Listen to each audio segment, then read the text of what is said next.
नमस्कार बच्चों, कैसे हैं आप सब। आशा करती हूँ आप सभी अच्छे होंगे, स्वस्थ होंगे, खुश होंगे और अपनी पढ़ाई भी अच्छे से कर रहे होंगे। तो जैसा कि आप सभी जानते हैं, मैं हूँ आपकी हिंदी की अध्यापिका और मैं स्वागत करती हूँ आप सभी का आईसीटी वर्चुअल क्लासरूम में। और आज हम यहाँ पर एकत्रित हुए हैं पढ़ने के लिए क्लास 12th की हिंदी। क्लास 12th की हिंदी में हम कर रहे हैं यहाँ पर अपना सैंपल पेपर सॉल्व और हम यहाँ पर ले रखा है हमने अपने 2020 का जो हमारा पेपर है।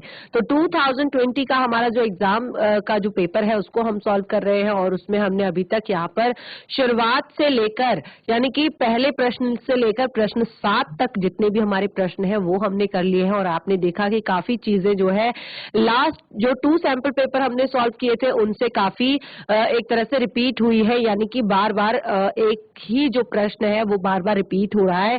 तो अभी भी आपके पास समय है और अगर आपको कोई भी डाउट है किसी भी चैप्टर में, किसी भी कविता में, किसी भी लिटरेचर से जुड़े हुए चैप्टर में या व्याकरण से जुड़े हुए किसी पार्ट में, तो जरूर डिस्कस करें, क्योंकि अभी तक हमने यहाँ पर एक पठित गद्यांश और व्याकरण से जुड़े हुए 2-3 प्रश्न और साथ ही यहाँ पर आपके काव्य खंड से जुड़े हुए प्रश्नों को सॉल्व किया है। उसके आगे हम यहाँ पर सॉल्व करने जा रहे हैं आपका जो एक तरह से गद्य खंड से जुड़ा हुआ पाठ है, जो आपके आरोह पाठ्य पुस्तिका में गद्य खंड से संबंधित चैप्टर है और आपकी वितान पाठ्य पुस्तिका से जुड़े हुए पाठ। तो आप एक बार फिर से यहाँ पर आज कुछ प्रश्नों को करेंगे, कुछ पठित गद्यांश को करेंगे और साथ ही आप ये भी नोटिस करेंगे कि कौन सा पठित गद्यांश जो है हमारा रिपीट हुआ है, यानी कि कौन सा चैप्टर है जो आप देख पा रहे हैं कि पिछले जो हमने 2 सैंपल पेपर पहले सॉल्व किए या अभी हम सॉल्व कर रहे हैं, तो किसमें हमारा चैप्टर जो है बार बार रिपीट हो रहा है या चैप्टर आया हुआ है। तो उन प्रश्न एक तरह से पाठों की आप तैयारी बहुत अच्छे से करेंगे और कोई भी डाउट अगर उनमें होगा तो आप जरूर क्लियर करेंगे। तो इस तरह से हम आज के सेशन को स्टार्ट करते हैं, चलते हैं स्मार्ट बोर्ड की तरफ। सभी बच्चे ध्यानपूर्वक पढ़ेंगे और साथ ही सॉल्व करने का प्रयास भी करेंगे। तो जैसे कि मैंने आप लोग को बताया, हमारे इस 2020 के पेपर में जो एग्जाम का हमारा पेपर है, इसमें मैंने लास्ट सेशन में यहाँ पर आप लोगों को एक बार फिर से ये सारी चीजें रिवाइज करवाई थी कि किस तरह से यहाँ पर हम एक निबंध को हम यहाँ पर करेंगे, लिखेंगे। और उसके बाद मैंने यहाँ पर आप देख सकते हैं कुछ जो व्याकरण से जुड़े हुए प्रश्न है और आप देख सकते हैं 5 प्रश्न है हमारे यहाँ पर व्याकरण से जुड़े हुए। तो इन 5 प्रश्नों को मैंने आपको यहाँ पर बताया था, दिखने में आपको ये बहुत ही ज्यादा इजी लगते हैं, लेकिन कई बार हम इनको भी अच्छे से सॉल्व नहीं कर पाते हैं। तो जैसे कि ये मैंने यहाँ पर आपको बताया था कि निम्नलिखित प्रश्नों के संक्षिप्त में उत्तर दीजिए। जनसंचार का सबसे एक तरह से नया माध्यम क्या है? तो सबसे नया माध्यम है आपका इंटरनेट। ये मैंने आपको बताया था। समाचार पत्र का सबसे महत्वपूर्ण पृष्ठ क्या कहलाता है? तो संपादकीय इसका सही उत्तर है। निम्नलिखित में से एक पत्रिका है इंडिया टुडे। उसके बाद समाचार पत्र और फीचर में अंतर आप लोगों को बताया था। समाचार पत्र लेखन के कोई 2 ककार बताइए। समाचार लेखन के कोई 2 ककार बताइए, यानी कि क्या 2 तरीके एक तरह से हो सकते हैं समाचार लेखन के। तो ये मैंने आप लोगों को बताया था। उसके बाद अगला था बढ़ते आतंकवाद की विभीषिका पर 150 शब्दों में आलेख आपने यहाँ पर लिखना है। और उसके बाद हमने यहाँ पर प्रश्न 5 से स्टार्ट किया था अपने आरोह पाठ्य पुस्तिका में दिए गए काव्य खंड से जुड़ा हुआ ये सेशन पूरा हमने यहाँ पर सॉल्व किया था। तो इसमें हमारी केवल 2 ऐसी कविताएं दी गई हैं जिनमें से हमें एक, यानी कि ये हमारा पठित गद्यांश है और इसमें से हमें केवल एक का के पूछे गए प्रश्नों का उत्तर हमें देना है। आप देख सकते हैं 2 यहाँ पर दिए गए, तो दोनों मैंने आपको बताए थे और दोनों ही जो आपके यहाँ पर काव्यांश है ये आपके पहले चैप्टर से लिए गए हैं, ये आपके फर्स्ट चैप्टर से लिए गए हैं दोनों ही। तो ये पहला है आपका आत्म परिचय जो लिखा गया है हरिवंश राय बच्चन जी द्वारा, और दूसरा है यहाँ पर एक तरह से दिन जल्दी जल्दी ढलता है और इसके भी आपके कवि हैं हरिवंश राय बच्चन जी। तो देखिए ये जो आपका प्रश्न है, मैं आपको बार बार रिपीट कर रही हूँ लास्ट 2 सैंपल पेपर सॉल्व करने तक भी, कि इस प्रश्न को लेकर यानी कि पद्यांश के कवि और कविता का नाम लिखिए। तो ये आपका चाहे पद्यांश आप लिख रहे हैं चाहे गद्यांश आप कर रहे हैं, तो आपको उनके कवि कविता का नाम, पाठ और लेखक का नाम आपने याद करना है। तो इस तरह से प्रश्न 5 हमारा कंप्लीट हो गया था। उसके बाद प्रश्न 6 मैंने यहाँ पर आपको बताया था। तो प्रश्न 6 भी हमारा विप्लव गायन, ये चैप्टर भी हमारा बार बार रिपीट हो रहा है। हमने देखा लास्ट सेशन में भी हमारा जो सैंपल पेपर हमने सॉल्व किया था 2022 का, उसमें भी इस चैप्टर से प्रश्न पूछे गए हैं। निम्नलिखित काव्यांश को पढ़कर पूछे गए प्रश्नों के उत्तर दीजिए।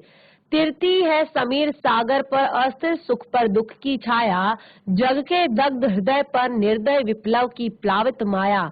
यह तेरी रण तेरी भरी आकांक्षाओं से घन भेरी, गर्जन से सजग सुप्त अंकुर अंकुर उर में पृथ्वी के आशाओं से नवजीवन की ऊंचा सिर कर ताक रहे हैं ए विप्लव के बादल। तो यहाँ पर आपको भाव सौंदर्य स्पष्ट करना था कि क्या यहाँ पर भाव सौंदर्य है पूरी कविता का। और एक प्रश्न, ये प्रश्न को आप जरूर पढ़ लीजिए, इस चैप्टर से कंठस्थ कर लीजिए। बादलों के आगमन से प्रकृति में होने वाले किन किन परिवर्तनों को कविता रेखांकित करती है। तो ये जो आपका प्रश्न है बच्चे, ये बार बार रिपीट हुआ है और मैंने आपको यहाँ पर पहले भी ये जो प्रश्न है ये मैंने आपको बताया है और ये बहुत ही सरल है। आपको लग रहा है कि ये टफ है, लेकिन ये बिल्कुल भी टफ नहीं है। आप अगर आपने एक तरह से प्रश्न बुक को पढ़ा है, अपनी कविता को पढ़ा है, तो आप आसानी से इस प्रश्न का उत्तर दे सकते हैं। तो देखिए यहाँ पर आपको क्या कहा गया है, यहाँ पे आगे आपको बताया गया है कि बादलों के आगमन से प्रकृति में होने वाले किन किन परिवर्तनों को। तो जब बादल आते हैं, देखिए जब बादल आते हैं क्या होता है, बादल आते हैं तो एक तरह से वर्षा होती है, और जब वर्षा होती है तो क्या होता है, जो पृथ्वी में सुप्त पड़े हुए, ठीक है, जो पृथ्वी में सुप्त पड़े हुए हैं यानी कि पृथ्वी में सूखे पड़े हैं जो एक तरह से बीज, वो क्या हो जाते हैं, अंकुरित हो जाते हैं। क्या हो जाते हैं, अंकुरित हो जाते हैं। तो देखिए यहाँ पर कहा है यह घन भे उर में पृथ्वी के आशाओं से नव जीवन का ऊंचा सर कर, यानी कि उन्हें एक नया जीवन जो है वो प्राप्त हो जाता है। तो यहाँ पर इस तरह से हमें बताया गया है बहुत सारे परिवर्तन होते हैं। एक तरह से पृथ्वी पूरी हरी भरी हो जाती है, सुंदर हो जाती है। तो यहाँ पर आप एक तरह से बहुत ही सुंदर तरीके से इस प्रश्न का उत्तर यहाँ पर दे सकते हैं। अगला हमने यहाँ पर जो पढ़ा था वो हमने यहाँ पर पढ़ा है कि किन्हीं 2 प्रश्नों के उत्तर दीजिए। प्रश्न 7 जो है यहाँ पर प्रश्न 7 है, कविता के बहाने कविता का भावार्थ अपने शब्दों में लिखिए। कविता के बहाने जो आपकी कविता है उसका भावार्थ आपने अपने शब्दों में लिखना है। तो देखिए कविता के बहाने जो आपकी कविता है चैप्टर, उसमें आपने कविता के बहाने का भावार्थ, जो कविता एक तरह से यहाँ पर बताया गया है कि किस तरह से कविता की जो उड़ान होती है, ठीक है, कविता की जो उड़ान होती है उस उड़ान के लिए यहाँ पर कहा है कि उसकी जो उड़ान होती है, जैसे आपने कवि का जो मन होता है, कवि का जो हृदय होता है, कवि का हृदय एक तरह से बहुत ही ज्यादा ऐसी ऐसी जगहों पर चला जाता है, ऐसी ऐसी जगहों पर वो चला जाता है कि जहां पर कोई भी नहीं जा सकता, जहां पर किसी की भी पहुंच नहीं है। तो एक तरह से यहाँ पर कविता की यात्रा की शुरुआत, जो कविता के बहाने जो है उसमें कविता की यात्रा की जो शुरुआत होती है वो बताया है कि चिड़िया से लेकर फूल तक जाती है और फूल से लेकर ये बच्चों की यात्रा तक जाती है। तो बहुत ही सुंदर तरीके से यहाँ पर बताया गया है। तो इसमें कवि की जो कल्पना की उड़ान है, जैसे मैंने आपको बताया ना कि कविता कैसे बनती है, कविता बनती है कल्पना से, कवि कल्पनाएं करते हैं। तो कल्पना की जो उड़ान है वो कैसे कैसे होती है, जैसे चिड़िया उड़ती है, लेकिन चिड़ियों की उड़ान में और कविता की उड़ान में फर्क है कि चिड़िया जो है वो एक तरह से एक ऊंचाई उनकी निश्चित है कि वो यहाँ तक उड़ पाएगी, ठीक है, लेकिन कवि की कल्पना की जो ऊंचाई है उसकी कोई निश्चित सीमा नहीं है, यानी कि किसी भी निश्चित सीमा में बंधकर वो नहीं रची जाती है। वो अपनी कविता में कवि जो पंख लगाकर उड़ता है तो उसके माने तो चिड़िया भी नहीं जान सकती है। इसी तरह से यहाँ पर फूल के बारे में कहा है कि फूल का एक निश्चित समय होता है, यानी कि वो एक निश्चित समय पर खिलता है और एक निश्चित समय पर मुरझा जाता है। लेकिन कविता रूपी फूल जो है वो खिलता तो है लेकिन वो कभी समाप्त नहीं होता है, यानी कि कविता की तुलना फूल से भी नहीं की जा सकती, क्योंकि फूल की सुंदरता, फूल की खुशबू वो एक न एक दिन समाप्त हो जाएगी, लेकिन कविता की सुंदरता, कविता की जो भाव है वो कभी समाप्त नहीं होंगे। तो कवि यहाँ पर ऐसा बताने का प्रयास कर रहे हैं। तो लास्ट जो यहाँ पर उन्होंने स्टैंजा दिया था, काव्यांश दिया था, उसमें उन्होंने कहा था कि बच्चे जब खेलने लग जाते हैं, ठीक है, बच्चों के खेल की बात उन्होंने की थी यहाँ पर, कि बच्चे जब खेलने लग जाते हैं तो उसके बाद कई बार होता है ना कि जैसे आपके माता पिता कहते हैं कि आपको वहां नहीं जाना, आपको उनके घर नहीं जाना, आपको उस गली तक नहीं जाना है, आपको केवल अपने घर के आगे खेलना है, अपनी गली में खेलना है, किसी के घर में नहीं जाना है, किसी का दिया हुआ नहीं खाना है। तो लेकिन बच्चे ये सारी चीजें नहीं समझते। बच्चे सबको समान भाव से स्वीकार करते हैं, सबको समान भाव से एक्सेप्ट करते हैं और एक तरह से बिल्कुल सबको बिना भेदभाव के अपनाते हैं। बच्चों के खेल की कोई सीमा नहीं है, वो किसी के घर पे भी चले जाते हैं, कहीं भी चले जाते हैं, कहीं भी खा लेते हैं, किसी से भी बात कर लेते हैं, किसी से भी मुस्कुरा लेते हैं, किसी के साथ भी। तो इसी तरह कविता में भी कोई एक तरह से कविता ने भी अपनी कविता में, अपने भावों में किसी के साथ कोई भेदभाव नहीं किया है। वो समान रूप से, देखिए आपने देखा होगा कवि जो है, आपने अभी तक, आप क्लास 12th में आ गए हैं और क्लास 12th में आने तक आपने एक चीज नोटिस की होगी कि जितनी भी आपने कविताएं पढ़ी है क्लास 6 से लेकर क्लास 12 तक, उसमें आपने देखा होगा कि कवि ने कहीं पर चांद के ऊपर कविता लिखी है, कहीं पर समुद्र के ऊपर कविता लिखी है, कभी कहीं पर खेतों के ऊपर कविता लिखी है, कभी कहीं पर गांव की सुंदरता के विषय में कविता लिखी है, तो कभी चिड़ियों के बारे में कविता लिखी है, कभी पहाड़ तो कभी नदियों के बारे में कविता लिखी है, कभी धरती तो कभी आसमान के बारे में कविता लिखी है, कभी एक तरह से फूल के बारे में कविता लिखी है, तो कभी पत्तों के बारे में कविता लिखी है, कभी वसंत ऋतु के। तो कवि ने कोई ऐसी चीज छोड़ी ही नहीं धरती पर कि जिसके बारे में वो कल्पना करके अपनी सुंदर पंक्तियां ना लिख लें, अपनी सुंदर कविता को ना लिख लें। तो कवि किसी में भी भेदभाव नहीं करते। तो बहुत ही सुंदर तरीके से आप इसका भावार्थ बता सकते हैं।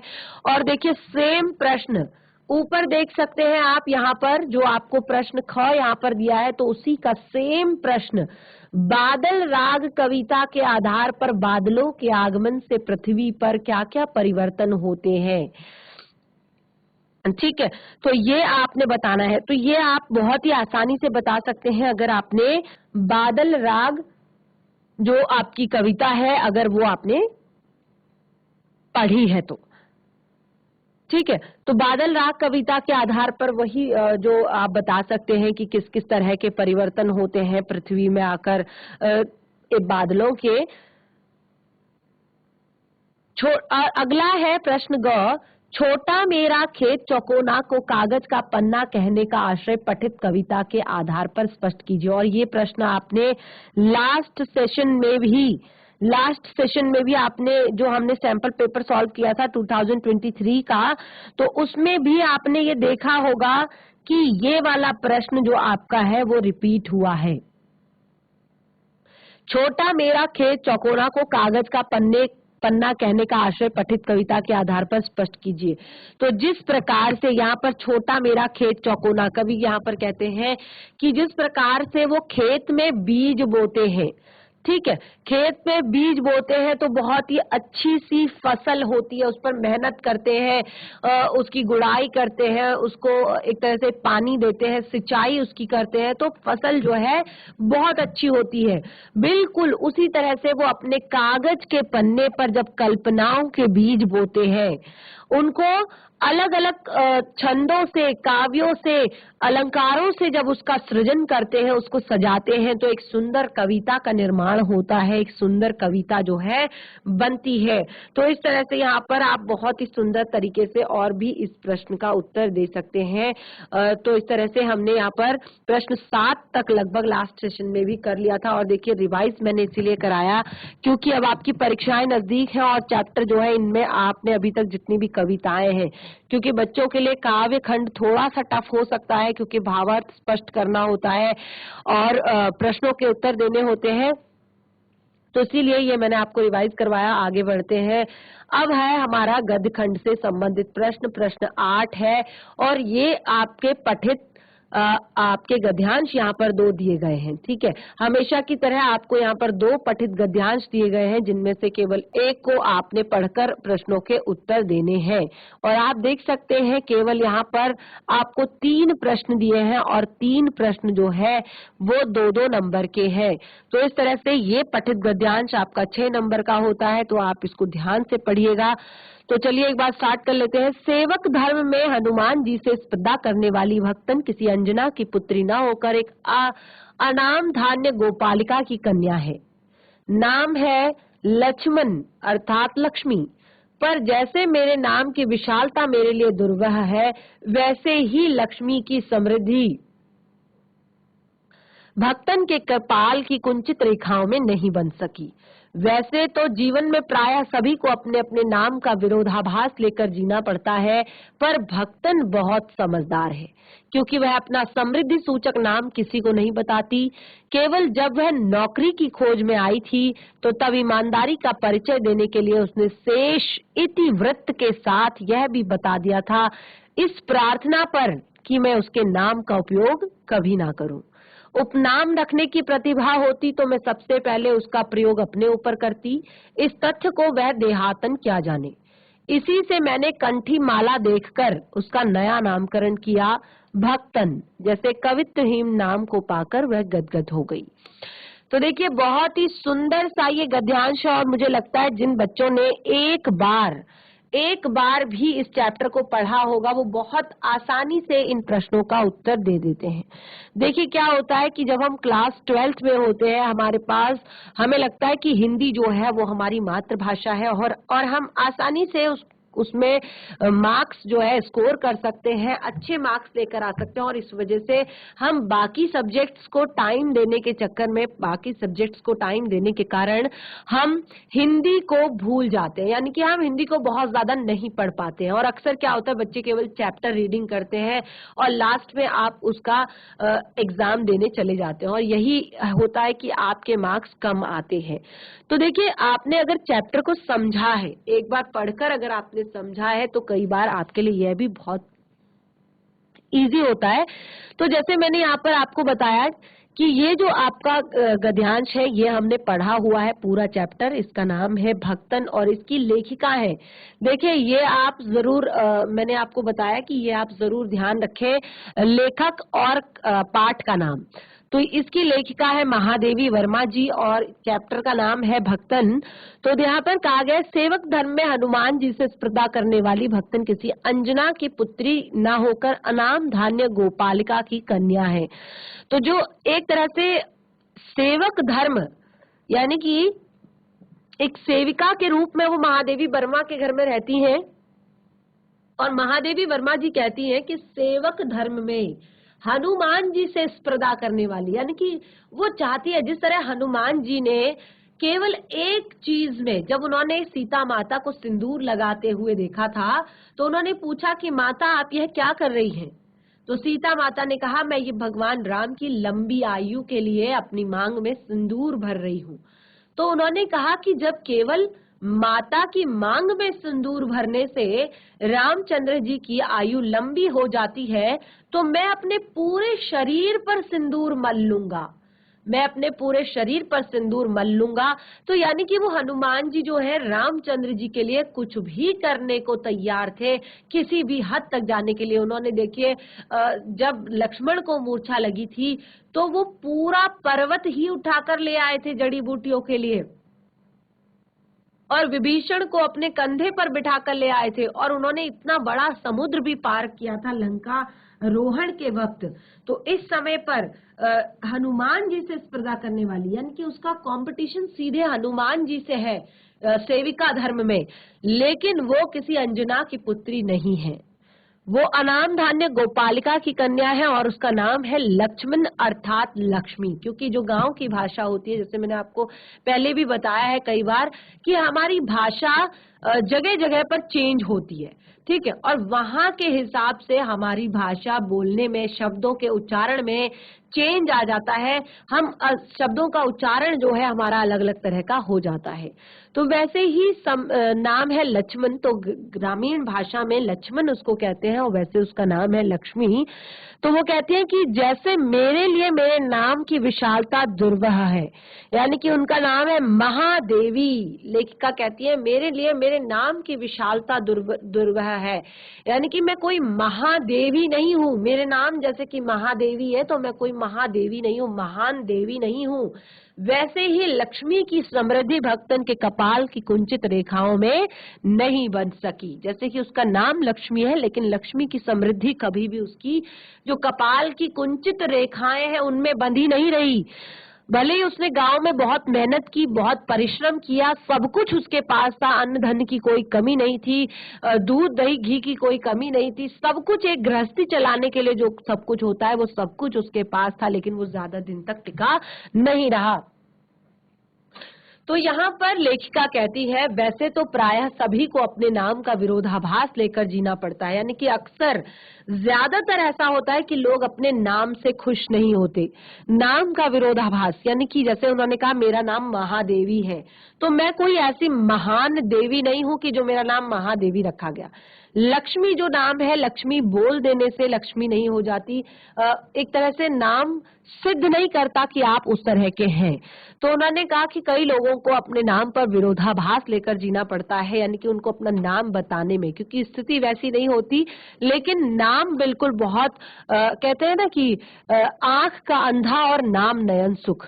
आंख का तो अंधा है लेकिन नाम है नयन सुख। हमें नाम का विरोधाभास लेकर जीना पड़ता है। तो लेकिन वो कहती हैं कि लक्ष्मण बहुत समझदार है, क्योंकि वो अपने इस समृद्धि सूचक नाम को किसी को नहीं बताती। वो इतनी समझदार है कि उसको पता है कि लक्ष्मी मेरे भाग्य में नहीं है, और अपनी स्थिति को देखकर उसको पता है कि मेरी स्थिति क्या है, तो वो अपने इस समृद्धि सूचक नाम का प्रयोग नहीं करती। और ऊपर से जब वो नौकरी करने के लिए आई थी तो अपनी ईमानदारी का परिचय उसने देकर अपना असली नाम बताया था, और साथ ही ये प्रार्थना भी की थी वो कि वो उसके नाम का प्रयोग कभी ना करे।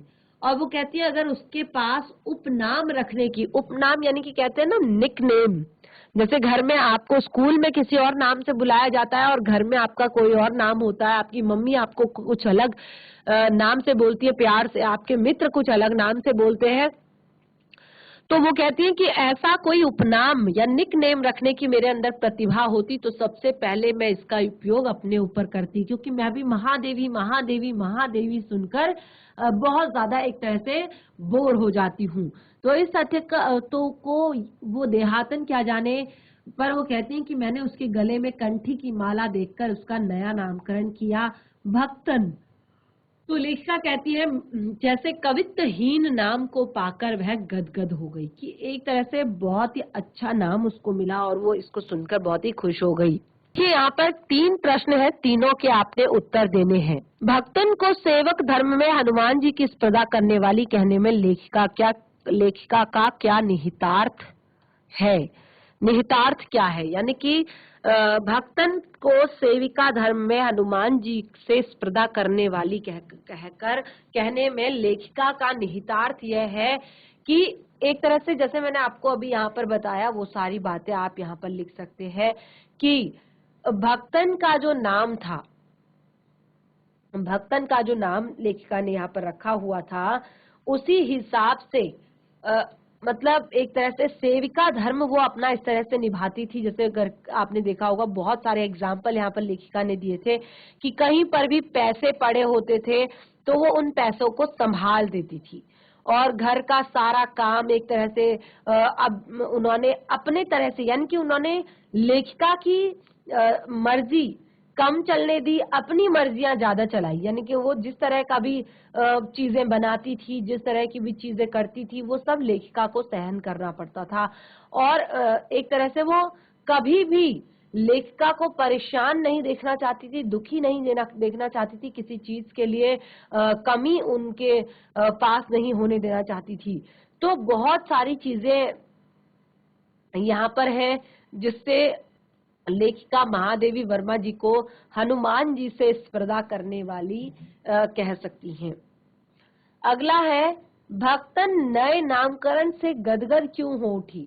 तो देखिए, एक अब उसकी वृद्धावस्था है और वो सोचती है कि अब उसका ज्यादातर समय जो है भगवान को जपने में लगना चाहिए, भगवान की पूजा में लगना चाहिए।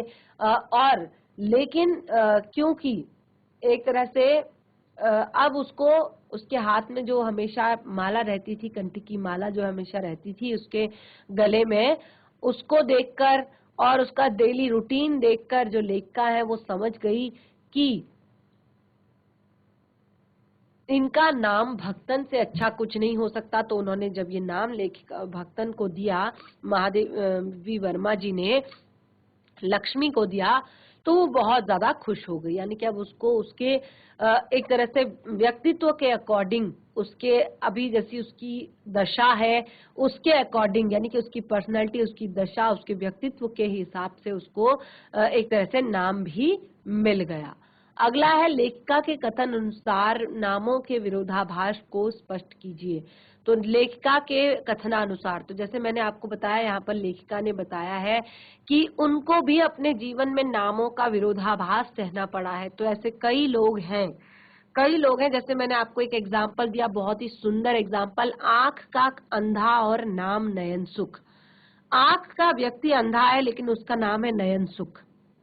तो ये भी नामों का विरोधाभास है, ये भी नामों का विरोधाभास है। यानी कि जो मीनिंग निकलती है नाम की, उस मीनिंग के अनुसार आप एक तरह से बता सकते हैं कि किसकी जो है एक तरह से व्यक्तित्व किसका कैसा होगा। तो इस तरह से हमने पहला यहाँ पर गद्यांश पढ़ लिया है और मुझे लगता है केवल 3 प्रश्न यहाँ पर दिए गए हैं, तो 3 प्रश्नों के आप आसानी से उत्तर दे सकते हैं। अगला जो यहाँ पर दिया गया है, देखिए गद्यांश। अब हर बार ऐसा नहीं होता कि आपको यही वाला गद्यांश आता है। कई बार बच्चे इतने बड़े बड़े लेंदी जो चैप्टर्स होते हैं उनको नहीं पढ़ते हैं। तो अगर आपने पाठ को नहीं पढ़ा है तो आपके पास ऑप्शन है, आप दूसरा वाला यहाँ पर गद्यांश जो है उसको सॉल्व कर सकते हैं। तो देखिए, ये आपका जो गद्यांश है वो बहुत ही ज्यादा महत्वपूर्ण है।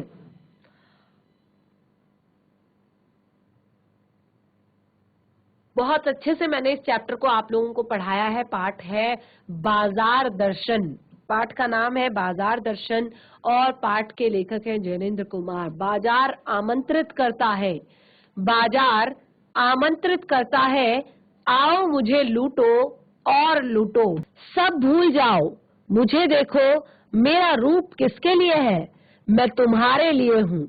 तुम कुछ चाहते हो तो भी, तुम कुछ नहीं चाहते हो तो भी कुछ देखने में हर्ज क्या है, अजी आओ भी। इस आमंत्रण में ये खूबी है कि आग्रह नहीं है। आग्रह जो है वो तिरस्कार जगाता है, लेकिन ऊंचे बाजार का ये मूक आमंत्रण होता है। ऊंचे बाजार का ये एक मूक आमंत्रण होता है और उससे चाह जगती है। चाह का मतलब होता है अभाव। चौक बाजार में खड़े होकर आदमी को लगने लगता है कि उसके पास कुछ भी नहीं है। देखिए, आप जब मार्केट जाते हैं, तो देखिए यहाँ पर क्या कहा है कि बाजार हमें आमंत्रित करता है, बाजार हमें आमंत्रित करता है। अगर आप बाजार से गुजर भी रहे हैं तो आपको लगेगा कि यार ये चीज भी सुंदर है, अरे वाह ये नई दुकान कब खुली, अरे वाह ये नए शूज बड़े अच्छे लग रहे हैं, ये कपड़े बड़े सुंदर लग रहे हैं, ये पर्स बड़ा अच्छा लग रहा है, ये सैंडल बड़ी अच्छी लग रही है, या और भी बहुत सारी चीजें कि मुझे घर के उपयोग के लिए एक बहुत अच्छा सा म्यूजिक सिस्टम ले लेना चाहिए, या मुझे घर के यूज के लिए बहुत अच्छा सा सोफा ले लेना चाहिए। तो अलग अलग तरह के आमंत्रण बाजार देता है, यानी कि वो चीजें लगा कर रखता है, सजा कर रखता है, और दिल से आवाज आती है, मुझे लूटो, आओ मुझे लूटो, सब भूल जाओ, मुझे देखो मेरा रूप और किसके लिए है, यानी कि जो मुझे इतना सुंदर सजाया गया है, जो एक तरह से पूरा टाइम मुझ पर वेस्ट किया गया है इतना सुंदर तरीके से सजाकर, तो ये सब किसके लिए है? मैं तुम्हारे ही लिए हूँ, और कुछ नहीं चाहते हो तो भी देखने में क्या हर्ज है, यानी कि अगर तुम चाहते हो, कुछ नहीं चाहते हो तो भी केवल देख लेने में क्या हर्ज है। अजी आओ भी, इस आमंत्रण में तो यह खूबी है, आग्रह नहीं है, क्योंकि आग्रह होता है तो तिरस्कार जगाता है, लेकिन ऊंचे बाजारों का मूक आमंत्रण मूक होता है और उससे चाह जगती है। ऊंचे बाजारों, जो आप जाएंगे, कभी कभी बड़े बड़े मॉल में जाते हैं, बड़ी बड़ी शोरूम्स में जाते हैं, बड़े बड़े दुकानों में जाते हैं, तो वो बुलाते नहीं है वहां पर। अगर आप संडे के दिन मार्केट चले जाओ, संडे मार्केट चले जाओ, या आप ट्यूसडे मार्केट चले जाओ, या आप सब्जी मंडी चले जाओ, तो आपको बिल्कुल वहां पर जोर जोर से चिल्लाएंगे कि ये सस्ता हो गया, ये ले लो, वो सस्ता हो गया, वो ले लो, 100 रुपए के 2 ले लो, 50 रुपए के 2 ले लो। तो इस तरह के बहुत सारे प्रलोभन दिए जाते हैं, बहुत सारी चीजें एक तरह से बताई जाती हैं। तो एक तरह से ये तो मूक आमंत्रण नहीं है। मूक आमंत्रण क्या है? मूक आमंत्रण है जहां पर आपको बाजार एक तरह से अंदर से खींचता है, बाजार आपको अंदर से खींचता है, आपको एक तरह से बताता है कि आपने क्या करना है। तो देखिए यहाँ पर पहला जो आपका प्रश्न है, आदमी बाजार के आमंत्रण को भी भूल जाता है, आदमी बाजार के भी आमंत्रण को भूल जाता है, इस तथ्य को और कहां तक आप सहमत हैं? तो देखिए इस तथ्य पर हम यहाँ पर पूरी तरह से सहमत हैं कि आदमी बाजार के आमंत्रण पर अपने को भूल जाता है। अगला प्रश्न है, बाजार का जादू चढ़ने उतरने का मनुष्य पर क्या प्रभाव पड़ा? यानी कि जब बाजार का जादू चढ़ता है, बाजार का जादू उतरता है, तो मनुष्य पर क्या असर पड़ता है? तो देखिए बाजार का जादू जब इंसान के ऊपर चढ़ता है तो वो सब कुछ भूल जाता है, उसको बिल्कुल ये याद नहीं रहता कि वो असल में क्या चीज खरीदने आया था, क्या चीज उसको खरीदनी है, क्या उसके लिए जरूरी है, क्या उसके लिए आवश्यक है, वो सारी चीजें भूल जाता है और वो क्या करता है, एक तरह से चीजें कलेक्ट करने लगता है, खरीदने लगता है। तो देखिए जब बाजार का जादू मनुष्य के सर से उतरता है तो वो एक तरह से पूरी तरह से खाली हो गया होता है, यानी कि उसके पास उसकी जेब जो है वो खाली हो गई होती है, तो इस तरह से उसका जो लालच है वो भी खत्म हो जाता है।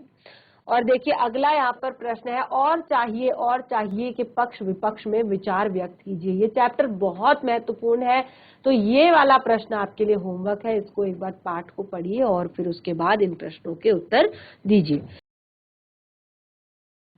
तो इस तरह से आज का जो हमारा सैंपल पेपर है उसमें भी हमने यहाँ पर गद्यखंड से जुड़े हुए 2 पठित गद्यांश जो हमारे थे वो हमने पढ़ लिए हैं, और इसके बाद हम यहाँ पर हमारे वेतान पाठ्य पुस्तिका से और आरोह पाठ्य पुस्तिका से कुछ प्रश्न जो हमारे पाठ से जुड़े हुए अभ्यास के जो प्रश्न है उनको डिस्कस करेंगे, और उसके बाद हम यहाँ पर कुछ चीजें जिनका हमने रिवीजन करना है, जैसे कि समाचार पत्र है, या आलेख है, या फीचर है, या प्रतिवेदन है, और ये सारी चीजें मैं आपको यहाँ पर रिवाइज करवाऊंगी। वैसे तो मैंने ये आपको बहुत अच्छे से पहले भी करा दिए हैं, लेकिन परीक्षाएं नजदीक है और ये प्रश्न केवल 1-1 नंबर के आते हैं, लेकिन आप लोग बहुत बड़ी गलती इनमें कर जाते हैं, तो इस कारण आपके 4 से 5 जो नंबर हैं वो कट जाते हैं। तो अगर नेक्स्ट सेशन में हम इसको पहले कंप्लीट करेंगे, उसके बाद हम ये चीजें रिवाइज करेंगे। तो हमारा आज का सेशन यहीं पे समाप्त होता है, तब तक के लिए धन्यवाद। आपका दिन शुभ हो।